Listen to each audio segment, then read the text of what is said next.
Hello mga suki, kumusta na? Ito na naman tayo, pinto-pinto lang.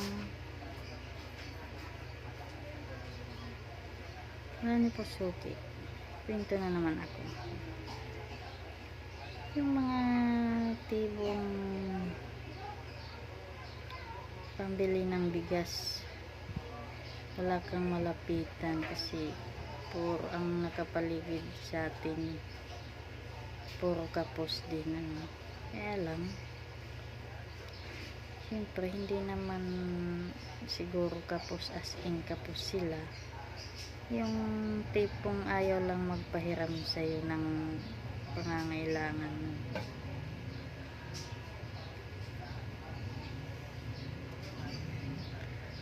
Ano yung mga suki, may tindahan niya kami, wala naman laman. Anong ibibinta ko? Wala naman laman. Ano yung pambibili ko ng pangangailangan namin? Yan lang na may naasahan ko. Hindi naman sapat yung kinikita ng watot ko sa pang-araw-araw. Nanalangin naman ako, nag-i-pray naman ako. Bago ako matulog, nagdadasal ako, nagpapasalamat ako sa mga natatanggap ko araw-araw, sa mga biyayang dumadating sa amin sa araw-araw. Pero hindi pa rin sapat kasi yung tindahan namin hindi nabibiyayaan ng puhunan eh. Yun lang ang tangi kong pag-asa sana sa araw-araw eh. Wala naman nagpapautang sa akin kasi hindi naman sila nagtitiwala na baka hindi ko sila bayaran. Mababayaran yun, mahabang panahon nga lang, mag-antay-antay lang. Hindi ako makapag-content, maingay yung mga bata, yung mga dumadaan, mga suki. Kailangan ko lang sana karoon ako ng sapat na punan sa tindahan namin para kahit papano may pagkukunan akong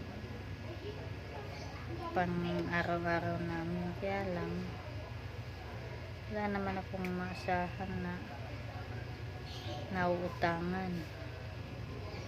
Kahit papano pag may utang may babayaran. So, kahit papano pag may nautangan may mailalaman sana sa tindahan namin. Kahit paano hindi na kami problema pambili ng bigas, ulam-ulam man kung kahit anong ulam pwede. Kaya lang talagang said na said talaga ako ngayong mga suki. Kaya naman kung kada kakain ka ngapit bahay ka manghiram ng pambiling ulam, pambiling bigas. Mga suki, ngayon ko lang ito naranasan ng ganito. Hindi ko alam kung bakit. Talagang gipit na gipit yan yung tipong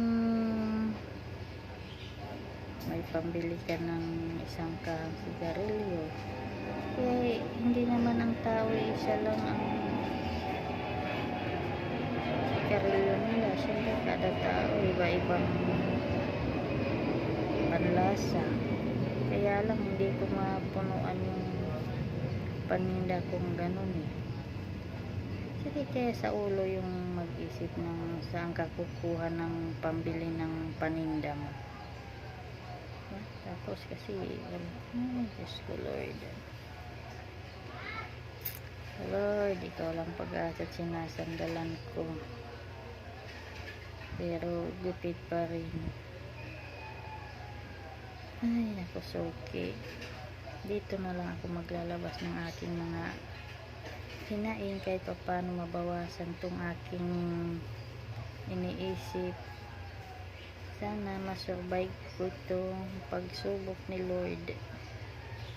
Nawalan naman yung tindahan namin, nawala kang pinagkukuhaan ng pambayad man lang, yung bayad tubig, ilaw, wifi.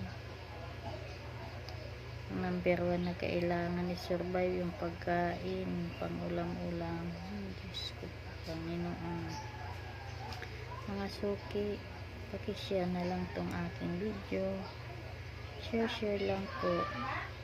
Paki-like at share. Paki-subscribe naman po kahit hindi kagandahan yung aking mga content. Sana suportahan niyo po yung aking pagbibideo kahit pa paano nakatulong ito sa akin. Napansin ako ng YouTube. Kayo lang pag-asa kung makakuha ng tulong, may share. Panoorin yung walang katuturan kong content. Magkaroon ako ng ad. Sana kayo ang maging daan ng aking pag-content nito na matulungan yung aking pangangailangan sa araw-araw. So, paano mga suki? May naman yung aso ng kapitbahay namin. Hindi ako makapag-concentrate sa mga content ko. Hanggang sa muli mga suki. Bye bye. Good luck and God bless sa lahat. Paki-share, like, and subscribe. Bye bye.